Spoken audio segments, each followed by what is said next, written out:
Well, it's time now again for a familiar face here on Primetime Local News. Spring arrived this week. Jack Burnett is with us from the Old Farmers Almanac. Jack, thanks for joining us. Hey, it's great to be with you and everybody in your audience, Stacy. Just like spring, you can count on me. I'm there for you. Well, let's talk about now that we're in spring, Jack. We're out of the winter. We're past the winter blues. I hope we're not going to see some of that carry over into spring, but just give me the news straight out. What are we going to experience here for spring for the next couple of months? Yeah, I'm gonna spring it on you. Actually, I have to tell you, Stacy, I think it looks really nice. I think it looks like a really good spring. It's going to be warmer. It's going to be a little bit wetter, but not to some super extent.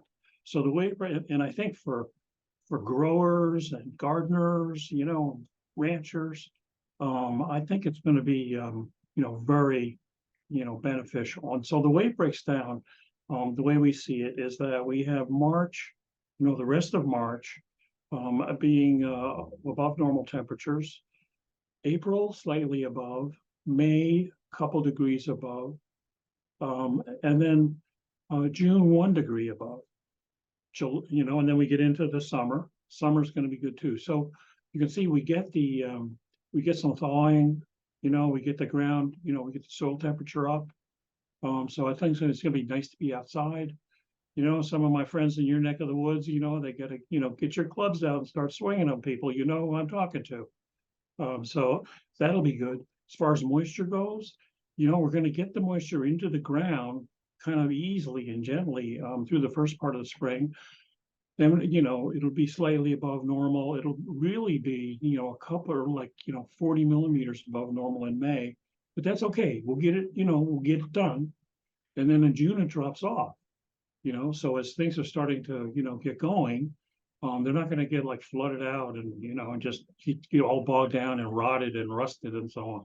So I think that'll be good, and then when we get into the summer, again, the temperatures will be a little bit more normal, and then we'll start to see slightly more precipitation. So that'll, I think if you have a green thumb or a brown thumb or any kind of thumb, if you have any thumbs, it's going to be a good spring and I think a good summer.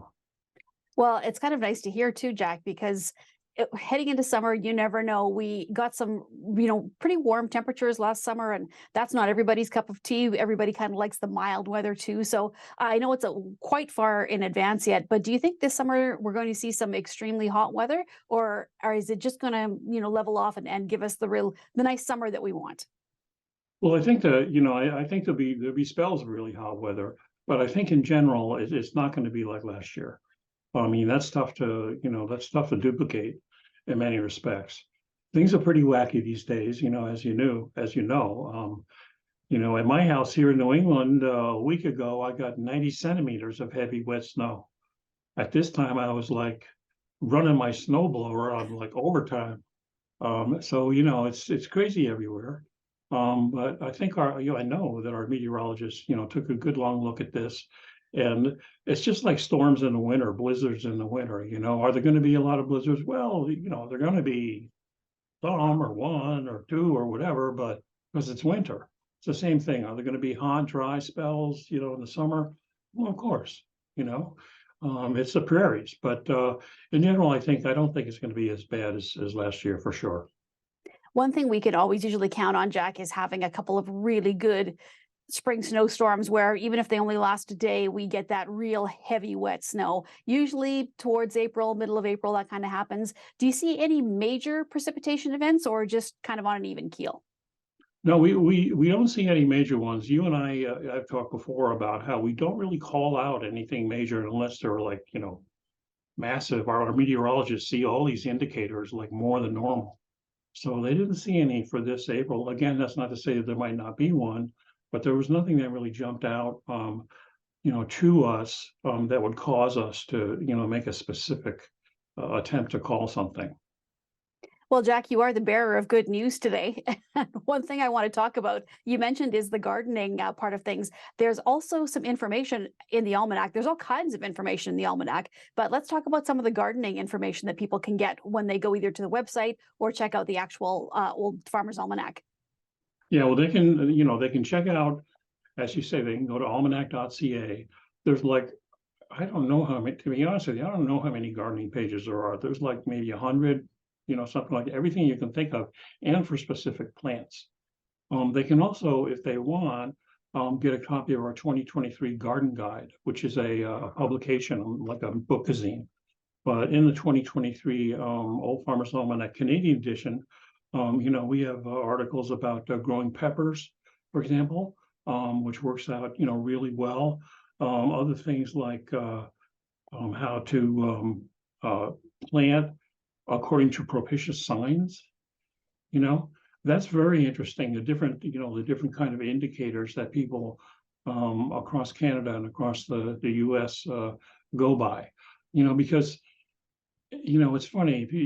Sometimes, and some of them over the years, have been investigated and proven to be true. Others, you say, well, now, how can that be? Why should I?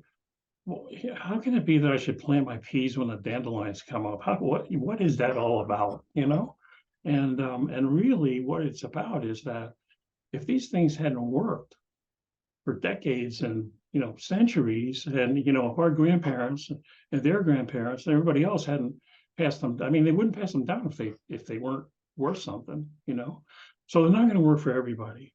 But the way I think of it is that there has to be something there, or else they wouldn't have lasted. So we have a big article about that. There are just lots of other things. There are again, there's an article about millet, which I think is not really for gardeners, but I mean, millet's an interesting grain, in the prairies especially, and it's kind of making a comeback. Actually, I think it's the grain of the year or something like that. But so there are a lot of articles about growing, and of course we have like the important things like frost and growing seasons. Okay, for Alberta, other parts of Canada too. We have planting by the moon sign for people, who do that. And when to sow things, some crops and vegetables and fruit. Of course, you can get 2 seasons in 1 year, so it'll give you the dates for the first season and then also for the second season. So there's a lot of like valuable gardening information. And that's interesting because it goes back to the very beginning of the Old Farmers Almanac in 1792, because the Old Farmers Almanac, started off as, a compendium of information, far more than weathercasts, in the same way that, weather forecasts, in the same way that today, the Canadian edition of the OFA, Old Farmers Almanac, is really only like, I don't know, 5, 6, 7% weather. The rest is all gardening and food and folklore and history and things like that, So, but back in the day, it was all kinds of instructions on gardening, and there was like a year delay. There was no like email, So if a farmer said, I found that when I clipped the roots of such and such and hung it upside down in my barn for 2 weeks before planting, it worked. Well, he couldn't like instantly say that. So it'll be in the Old Farmers Almanac next week. So they would send letters. And then the next year, the editor would say, oh, I heard from a farmer so-and-so, in Lloydminster, who said that he clipped the roots off his thing, but they get all this a year later, So now we have the benefit of not only of instant communications, but we also have the benefit of like instant scientific data for weather forecasting, crop forecasting, that type of thing. So we've been able to, sort of change for the better, I think, our lives due to scientific advancement. It makes everybody's life easier as long as we kind of keep a little touchstone to the past, which is the Old Farmers Almanac.